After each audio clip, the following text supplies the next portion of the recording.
All right, we're waiting for INEC to conclude tabulation and then final announcement of results. But whilst that is happening, let me get to your thoughts on what's playing out in Ademola State, Dr. Mebawondu. Just the tension and the pressure around that particular election there. Well, really, a lot of us in other parts of the country have actually, sold our emotion to the election going on in Ademola State. Actually, it has been our main focus because why so? You look at the characterization, the thinking about the northern Nigeria that, the women are not given opportunities, this is happening, that is happening. And then, in fact, during this process, we've seen that quite the number of women elected into the national and state assembly has reduced significantly. We've been waiting, waiting painstakingly for a woman that can come up, run for governorship, win that, and show example what is possible with women folks. So, and then interestingly, this one was supposed to happen first in Ademola State. And then, as far as yesterday, some of us actually congratulated and tweeted, looking at the dynamics of women in politics and had to signal the pathway. And unfortunately, that may not happen for now. But again, I must honestly give kudos, a lot of credibility to this beautiful woman, dogged engineer, astute businesswoman that chose to, fight and break into what we'll call a men's profession. It's actually men's dominating the political discourse in Nigeria, the political post in Nigeria, especially in northern Nigeria, where women are not given, where we thought, let me use that word, that women are not given those kind of opportunities. But I know that this will not be the end of the election, of the challenge. I'm sure she's likely going to go to the tribunal and try to tidy some things out. Well, of course, we'll support her in any way if she's actually cheated. But even at that, she's done a lot. She's exposed a lot of dynamics and busted our perception about women folk in the north. Anyway, we can actually talk about whether she's been cheated or not cheated. INEC will always read out the results that is with them. We'll see how the announcement that will be made in just a moment. But I have my colleague, Ademola, who reported from Akwa Ibom, now back in Lagos. Ademola Lawrence, welcome back to Lagos. Thank you very much, Precious. All right, let me get your experience on the field. Akwa Ibom was quite interesting, wasn't it? Talk to us about your experience just reporting from Akwa Ibom. Yeah, so Akwa Ibom was quite interesting. In 2019, I was in Akwa Ibom to cover the election, both presidential and governorship election. Things change, of course, obviously. You look at what has happened in the last 4 years when that election happened, and what happened during the presidential election, where parties swing both ways. The election, APC, of course, came second in that presidential election. PDP, of course, won. And now you come to the governorship election. Yeah, it was like a four-horse race in Akwa Ibom State. The PDP, the YPP, the APC, and the NNPP. So, and when you look at the four parties that I mentioned, you call them men of timber and caliber in Akwa Ibom politics. And, so there were a lot of intrigues that had to go on in Akwa Ibom. And leading up to that election, a lot of merger, of course, leading up to that election. And of course, when on the day of election, first of all, Akwa Ibom politics is kind of very dynamic because of, they say this senatorial district is supposed to produce this particular governor. This senatorial district is there is the principle of zoning. Exactly, there is the principle of zoning. So it becomes very difficult. And the four major candidates are from the same senatorial district, which is Uyo senatorial district. I think is the biggest out of the senatorial district. And so it becomes a very tough one in Akwa Ibom because they needed to produce another governor, which of course has been done yesterday after INEC actually announced Umoeno as the governor. Pockets of violence just here and there, not too much in Akwa Ibom. Of course, the YPP candidate, Senator Albert had already rejected the results. As a matter of fact, did a press conference today, rejected the result and said he was going to go to court. And of course, you talk about the APC candidate as well. He also said he will be going to court. As a matter of fact, I spoke to him, immediately after the result was announced. So a couple of things are already brewing up, that they want to go to the court. But in all, I think Akwa Ibom election was a bit peaceful, despite the fact that there were political gladiators who went into that contest and to come out of it winning. But Umoyeno has already been declared as the governor-elect, and you know what is trending on Twitter just a few days before he became the governor. The happy hour. As a matter of fact, when he won yesterday, when he was declared, the happy hour thing was one of the things that he mentioned. And indeed, happy hour happened. Oh, really? Oh, come on. Did you benefit from that happy hour? Oh, come on, Ademola. I know you would not admit even if you benefited from the happy hour. I'm there to do a job. But of course, the happy hour thing, so everybody's looking forward to the happy hour. The happy hour governor has entered, so it will be sworn in on May 29th. As far as Akwa Ibom is concerned now, they have the happy hour governor. So, but just I'm sure that beyond the happy hour, people are also looking for good governance. But what reaction are you getting from residents, or not just first supporters and then residents? It's a mixed reaction. Some persons have felt like, okay, maybe Senator Albert, who was formerly in PDP, now, of course, defected to YPP to pick the governorship ticket for YPP. Some felt, okay, he should have, he was in a better position, to be the governor. Being for the fact that he was in PDP, he was a big name in PDP in Akwa Ibom State. So it's a mixed reaction. So you also have to look at from the fact that of the incumbent, of course, talking about Governor Udomo Manuel, who has Pastor Umoyeno, who of course supported him. He supported Pastor Umoyeno. So there's a bit of mixed reaction between the supporters and, of course, the people of Akwa Ibom State on who exactly should be their governor. But it is what it is. It has happened. So whether this is governor or this is, it now left for the candidate to go to court on whether or not. But it's been a mixed reaction. Early this morning, so I thought there was going to be enough jubilation, but precious now. Studio where Dr. Mebawondu and Ademola are standing by. Gentlemen, thank you for staying the course on the program.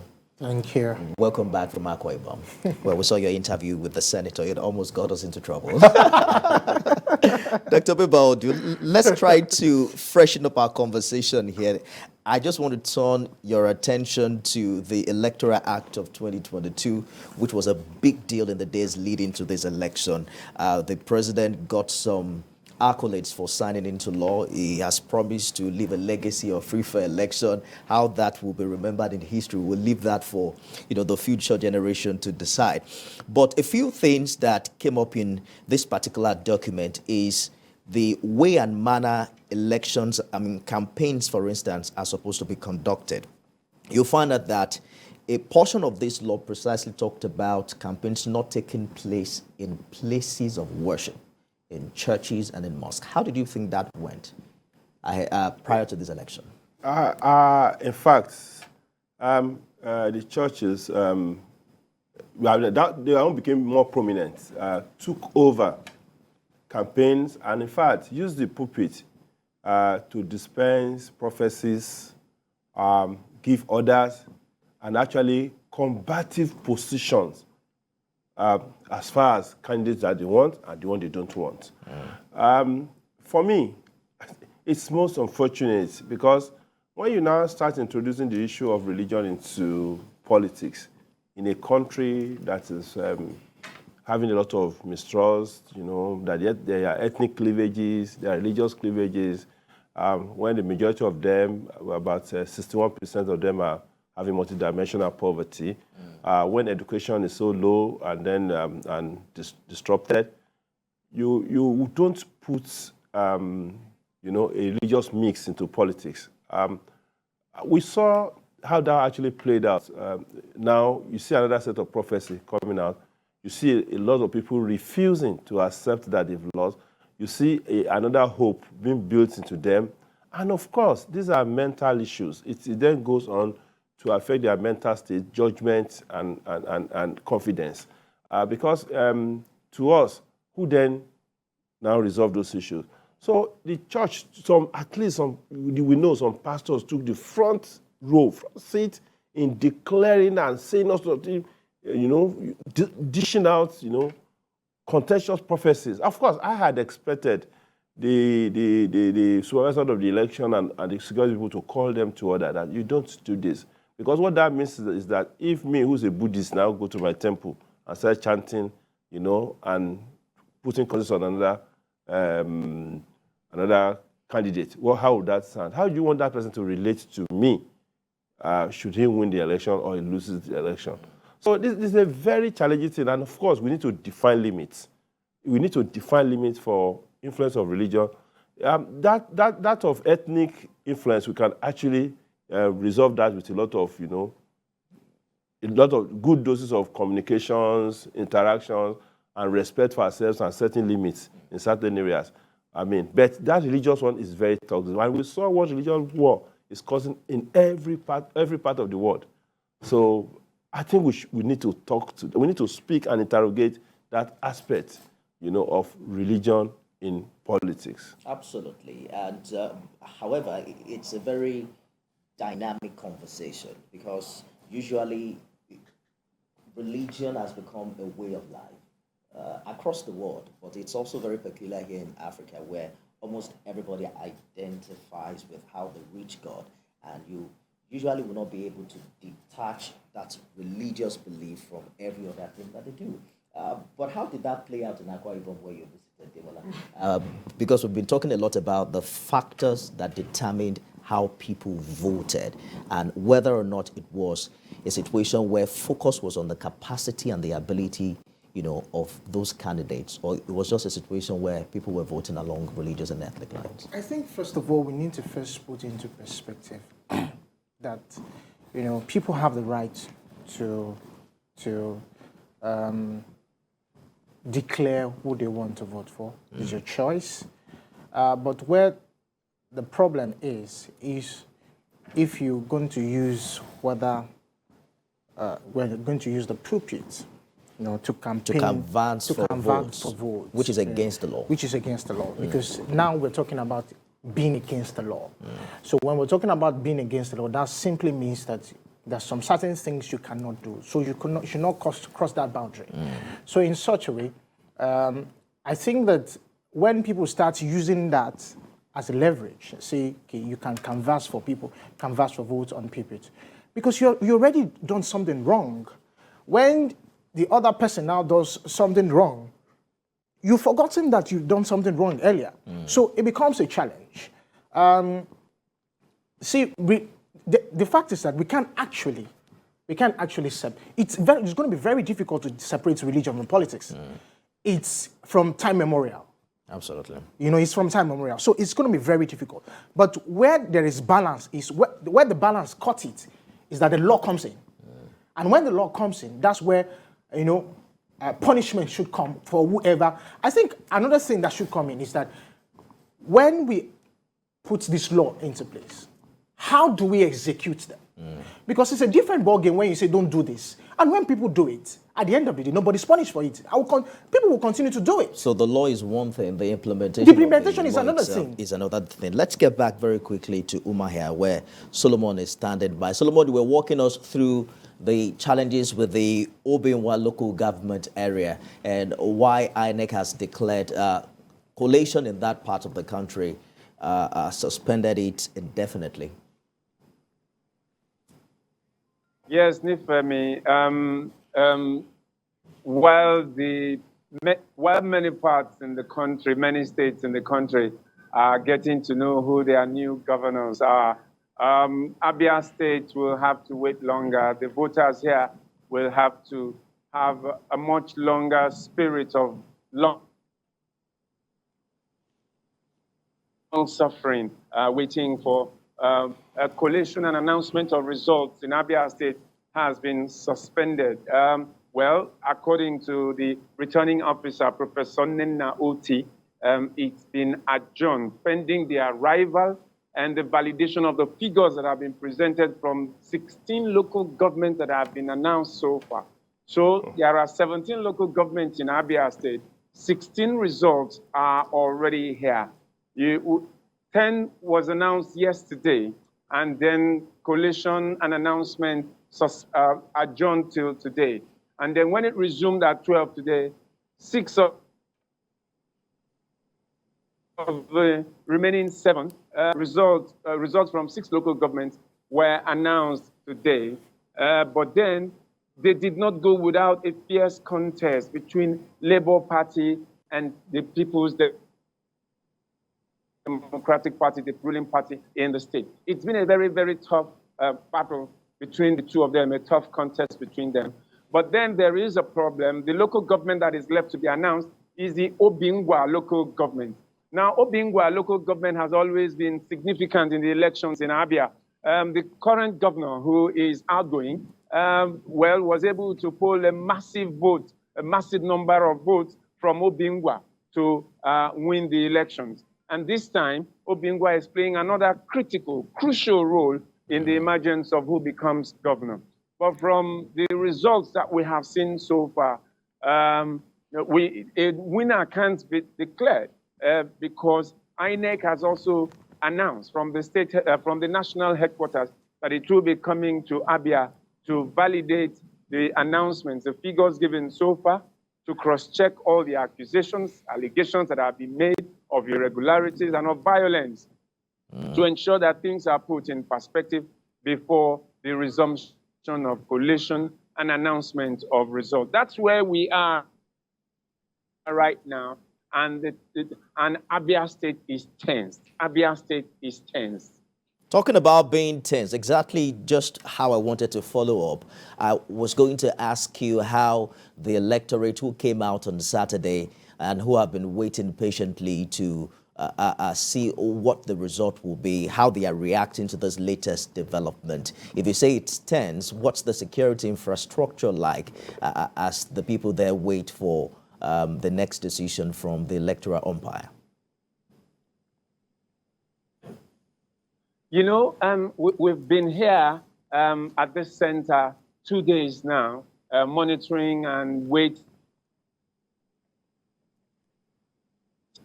for results to be announced, have to come bringing in the results. Sometimes they present the results and the returning officer is not satisfied with the presentation because there are certain discrepancies she noticed or certain level of presentation that did not meet fidelity standards for the result.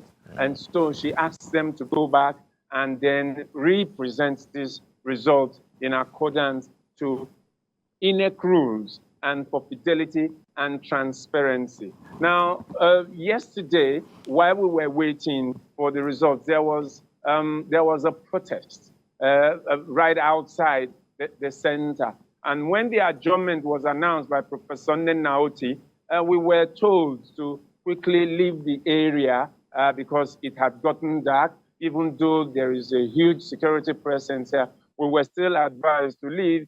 We couldn't even do our reports there and then. We had to wait to get back fully into town at our hotel to be able to put something together. It's the same thing everywhere. There is real security presence as well. And the people are tense, believing that there is something going on about an intention to deny them of their mandate, you know, and all of that. But there is something at the heart of all of this. You see, the dynamics of the politics in Abia State is interesting. You know, the senatorial district, like in every other state in the country, there is always an agreement by the political elite about where power should swing to. And Abia State has always been PDP. And in this time, you've had a governor from Abia North, from Abia North Senatorial District, you've had from Abia South, you've had from Abia Central. And then the incumbent governor is being accused, so to say, of wanting to, of selecting a candidate from his own senatorial district when power should return to the north of Abia. This is where the tension is actually coming from. This is the real tension. And so the people who believe that this is the arrangement and this is where power should go to are the ones who are probably crying foul now, and they are being joined by some other people who also seem to believe that if this happens now, it means that any other person could make this happen. This is the allegation that is going around. All right, Solomon, live for us there in Abia. We'll be back with you. It appears you're not returning to Lagos anytime soon. Thank you for the update, Solomon. We're also standing by live in Jos, the Plateau State capital, where we expect to hear from the governor-elect Caleb Mutfwang, who was just declared winner a few moments ago and returned elected with over 525,000 votes in that part of the country. It's the PDP candidate, and it's also very refreshing and not refreshing, surprising what we've seen during this election, gentlemen, how prior to 2023, the power of incumbency was a major factor when it comes to how elections are won. We also saw in this year's election how some governors did not outrightly leave their parties, but publicly said they were not going to work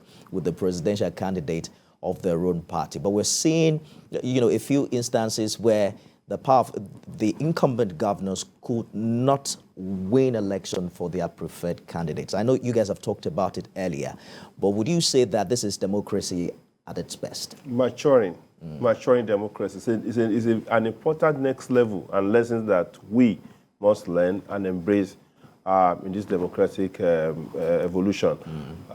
Just quick thing about the church and politics.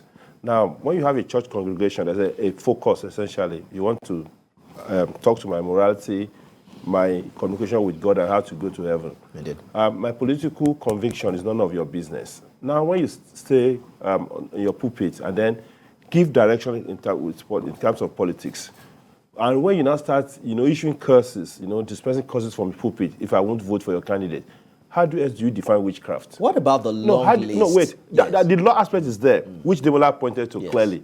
Understand? Because they felt that they are being above the law, they cannot be touched. If they touch them, there will be a kind of revolt among their membership that there is a persecution. But now you are stepping out, issuing political direction to me. Perhaps I'm apolitical. You are issuing political direction to me. You are setting me up against some people based on your own perception. Secondly, you are even issuing curses on me if I won't vote for the person you've prescribed for me. How else do you define witchcraft? I understand the manipulative tendencies that you explore. I mean, it's just individuals who are using the power of the crowd, the control, to determine, the political direction in a particular election. But how do you describe a situation where an individual who provides spiritual leadership now prophesizes that certain people were going to emerge winners? I mean, there's a long list. I saw a video of many of those failed prophecies. Prophecy ended. You see, we can't be ignorant about those things. Prophecy ended long time ago. It's not their business. It has always been, even from the biblical narration, a challenge between political power and ecclesiastic power. And then, of course, Jesus was fought because he was trying to combine the two. You can't be king and at the same time be priest. But wait. If we are discussing scripture, you can be king and priest. No, that was the cause of the fight. But the point I was trying to make, Doctor, is that a lot of fake prophecies, the failed prophecies, are they not enough to help the electorate understand that perhaps the priest's opinion or prophecy is not the ultimate decision when it comes to political affairs in the future? That's the point I was trying to make. If you understand how mind manipulation happens, you know that those things don't get detached easily. They don't get detached easily. You have to actually get to a high point where you say here no further. What we've seen is a mind capture. It's a mind capture and manipulation of such mind to your own advantage, especially when you see quite a large number of people who are poor, who are disillusioned, who have no hope, and then you bring them in and you start selling them hope. okay? They still look for money and buy the hope from you. They will come next Sunday and buy the same hope from you. So when it's people dispensing hope like that, they still look at the man and believe that something miraculous will happen. Of course, hope is good because it keeps us alive and make us want to stand up and wake up in the morning. Talking about hope, there are even, subsistent prophecies that are, looking forward to what would happen before now an inauguration. But I don't want us to explore that at all. I mean, that very interesting things you see online. Yeah. But then I want us to just talk about power rotation that Solomon mentioned earlier. INEC did say in the Electoral Act of 2022 that you cannot use the pulpit to campaign. We saw many of that. But the issue of power rotation seems to be a concept that is accommodated within our laws. That's where you have the issue of, what do they call it now? Equity amongst the regions. There's a concept for it on the national level where you appoint people, across board. Federal character, exactly. But then, how much of that would you see play out in this election? For the PDP, they say perhaps the opposition lost this election because they didn't pay attention to that provision within, the law of the party that power should be rotated to the south. And that also brought the position of the integrity governors who determined to work against the candidacy. How much role would you say that have played, across board and particularly in Akwa Ibom that you covered? Okay, so I think that let's take it back a bit. In 2015, remember leading to 2015 election, there was a merger, of course, that from the APC. Indeed. What was the idea about the merger? To make sure that the power shift from the north, from the south to the north. So that means that the south has completed its term. So it should be the turn of the north. And that was done, successively. So, going into 2023 election, many people have thought that, okay, probably, PDP would have done same by zoning their presidential ambition to the south, but of course it didn't happen. How did that play out? Of course, there was a huge disagreement between. That's how the G5 governors came about, and their agitation was that there was already an agreement that should be met. You remember the Delta Accord that the southern governors had in 2021, where they said power should be shifted to the south, irrespective of whether the southeast or the south or the southwest. The power should be shifted to the south. And going forward, looking at what led to that particular, declaration and how that declaration now metamorphosed into where does power really go. It's a democracy. You have the right to contest. You have, whether it's from southeast or the south, even the north, at least the presidential candidate of the PDP is from the north. Yeah. So it's a democracy, so anybody can contest. So you're going to that contest and looking at the fact that Nigeria is at this particular stage. You remember Nasser El-Rufai said, at this stage that we have, power rotation will still have to continue, irrespective of where we are right now. So in that context, has power rotation been favorable, trickling down to the states? I think yes, because maybe in just some states, that hasn't happened. So, for example, I think before you came on set, I was telling Precious, in Akwa Ibom, for example, the current governor, if I'm not mistaken, I think is still the BBO. The four major contenders in that particular election are from Uyo Senatorial District. So, what happens to the other side of the divide? You understand? So, there's always these rotation agreements that we already have.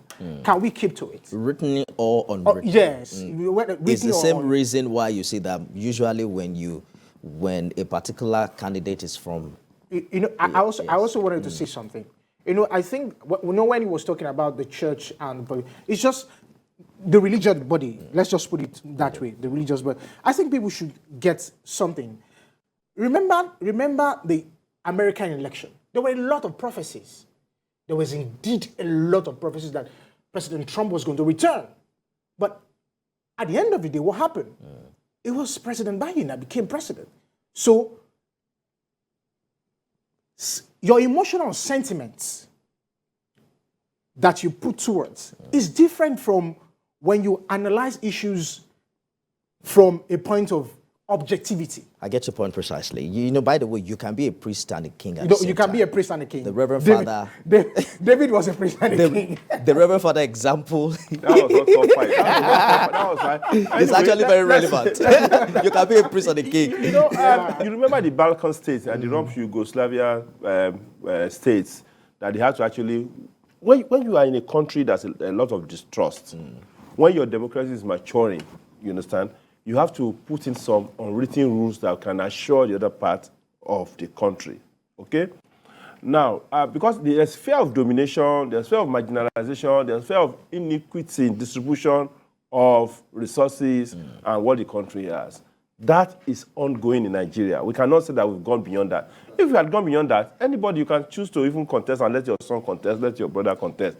But again, people are now assured that there are institutions that can ensure that you won't go beyond. But in Nigeria, you're a president, your country, your state, your region, your family benefits a lot. So, and then nobody can be so sure that you are protecting their interests.